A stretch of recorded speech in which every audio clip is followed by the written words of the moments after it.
শ্রদ্ধা ও সম্মানে পালিত হলো মহান স্বাধীনতা ও জাতীয় দিবস।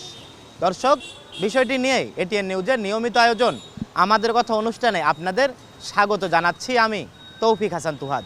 শুনবো সাধারণ মানুষের প্রতিক্রিয়া। তবে মূল বিষয়ে যাওয়ার আগে দেখে আসা যাক এ বিষয়ে প্রচারিত এটিএন নিউজের একটি প্রতিবেদন।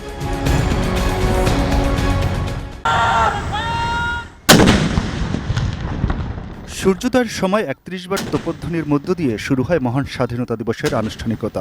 রাজধানীর তেজগাঁও পুরাতন বিমানবন্দর এলাকায় স্বাধীনতা যুদ্ধে নিহত বীর শহীদদের প্রতি গান স্যালুট জানানো হয় এই আয়োজনের মধ্য দিয়ে। স্বাধীনতা দিবসের রাষ্ট্রীয় আনুষ্ঠানিকতা পালনে প্রধানমন্ত্রী তারেক রহমান ৫টা ৫৩ মিনিটে জাতীয় স্মৃতিসৌধে পৌঁছান। রাষ্ট্রপতি জাতীয় স্মৃতিসৌধে পৌঁছালে সেখানে তাকে স্বাগত জানান প্রধানমন্ত্রী। রাষ্ট্রপতি ও প্রধানমন্ত্রী মুক্তিযুদ্ধের শহীদদের স্মৃতিতে ফুল দিয়ে শ্রদ্ধা নিবেদন শেষে স্মৃতিসৌধের বেদিতে দাঁড়িয়ে ১ মিনিট নীরবতা পালন করেন। এ সময় রাষ্ট্রীয় সালাম শেষে বিউগলে করুণ সুর তোলেন সশস্ত্র বাহিনীর সদস্যরা।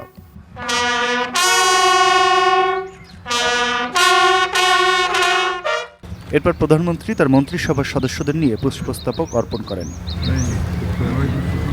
বিএনপির চেয়ারম্যান হিসেবে তারেক রহমান দলের মহাসচিব, স্থায়ী কমিটির সদস্যসহ কেন্দ্রীয় নেতাদের নিয়ে জাতীয় স্মৃতিসৌধে পুষ্পস্তবক অর্পণ করেন। পরে বীর শহীদদের স্মরণে মোনাজাতে অংশ নেন। এরপর বীরশ্রেষ্ঠ পরিবার, যুদ্ধাহত মুক্তিযোদ্ধা ও বীর মুক্তিযোদ্ধারা, কূটনীতিকরা পুষ্পস্তবক অর্পণ করেন।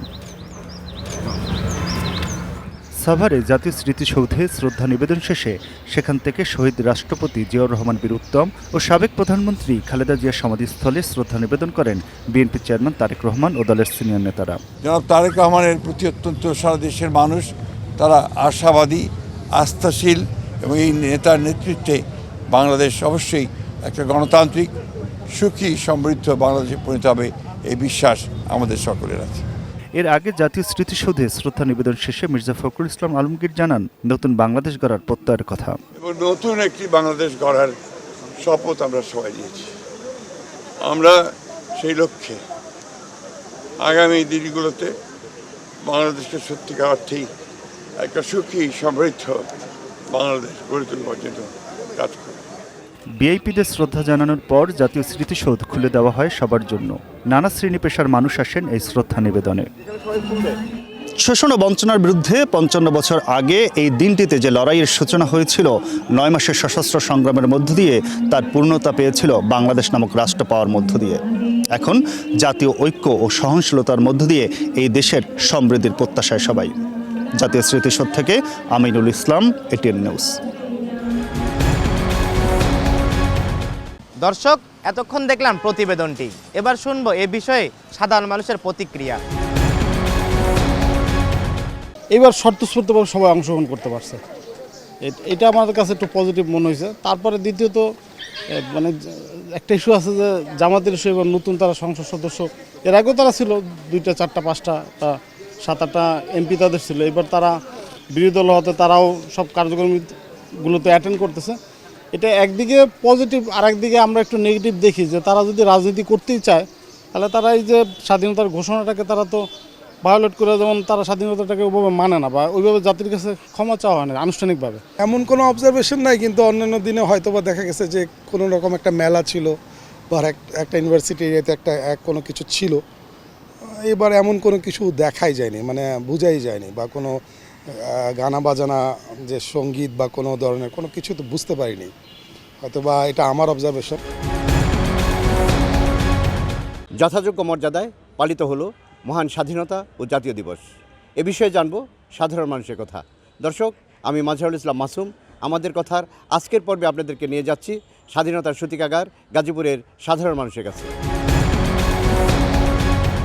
গাজীপুরে প্রথম সশস্ত্র যুদ্ধ শুরু হয়েছিল, যেটা হচ্ছে এখানে শহীদ হুরমত, তারপর আরও অনেকেই শহীদ হয়েছে। সে থেকে গাজীপুরের মানুষের কাছে স্বাধীনতা দিবসটা অন্য রকমের। আমরা অবশ্যই শহীদদের প্রতি শ্রদ্ধা জানাই, শহীদদের যে স্মৃতি আছে তাদের প্রতি শ্রদ্ধা জানাই। স্বাধীনতার মূল মন্ত্র জাতীয়তাবাদ, সমাজতন্ত্র, ধর্মনিরপেক্ষতা এবং গণতন্ত্র। এটা অক্ষুণ্ণ থাকবে এদেশে, এবং আমরা চাই এই স্বাধীনতার চেতনাকে ধারণ করে আগামী দিনে এই বাংলাদেশের দেশকে রক্ষা এবং উন্নয়নের জন্য আমরা সামনের দিকে এগিয়ে যাব। এবছর এই বিষয়টি একটু ভিন্নভাবে আসলে আমরা দেখছি, কারণ অনেক আন্দোলনের মধ্য দিয়ে একটি নতুন সরকার নির্বাচিত হয়ে এসছে। তাদের কাছে আমাদের অনেক বেশি প্রত্যাশা, আমাদের মুক্তিযুদ্ধের চেতনাকে এই সরকার, এই ৭১-এর যে চেতনা, সেই চেতনাকে এই সরকার আমাদের মহান এই যে জাতীয় দিবস যেটি উদযাপিত হলো, স্বাধীনতা দিবস, সেখানে আমাদের সর্বস্তরে ছড়িয়ে দেবেন এবং সেই চেতনাকে আমাদের সাংস্কৃতিক জগৎ সহ সামাজিক সংস্কৃতি সব জগতে ছড়িয়ে দেবেন। আমাদের এই গাজীপুরের ডাকে লাখ লাখ মানুষ সেখানে যুদ্ধে অংশগ্রহণ করেছে এবং দীর্ঘ রক্তক্ষয়ী ৯ মাস সংঘর্ষের মাধ্যমে এই দেশ স্বাধীন হয়েছে।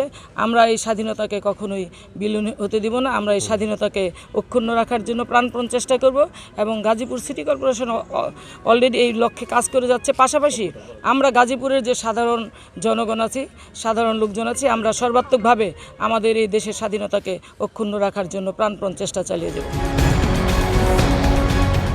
প্রিয় দর্শক, আমি কামরুজ্জামান সাভার থেকে আপনাদেরকে স্বাগত জানাচ্ছি এটিএন নিউজের নিয়মিত আয়োজন আমাদের কথা। আজকে আমরা জানব গতকালকে পালিত হয়েছে স্বাধীনতা দিবস। এই নিয়ে চলুন দেখে আসি সাধারণ মানুষের ভাবনা কি। সকল রাজনৈতিক দলের উপর থেকেই নিষেধাজ্ঞা উঠাইয়া তাদেরকে স্বচ্ছ এবং সুন্দর রাজনীতি করার সুযোগ দেওয়া হোক, তাহলেই দেশে প্রকৃত স্বাধীনতা আসবে। আর নয়তো স্বাধীনতা শুধু বক্তৃতা, বিবৃতি, সভা, সেমিনারি সীমাবদ্ধ থাকবে। দেশটা যাতে সুন্দর মতো পালিত চলে এবং কি স্বাধীনতা দিবস উপলক্ষে যে গ্যাঞ্জাম ফাসাদ, এটা আমরা এই সরকার, বর্তমান সরকারের কাছে কাম্য না। আমরা আশা করি যে এই দেশটা যাতে সুচ্ছলভাবে সুন্দর মতোভাবে চলে। আমাদের কথা অনুষ্ঠানের এই ছিল আজকের বিষয়। আজকের মতো বিদায় চেয়ে নিচ্ছি আমি তৌফিক হাসান তুহাদ। দেখা হবে নতুন কোনো পর্বে, নতুন কোনো বিষয় নিয়ে। ততক্ষণ পর্যন্ত সুস্থ থাকুন, নিরাপদে থাকুন, চোখ রাখুন এটিএন নিউজের পর্দায়।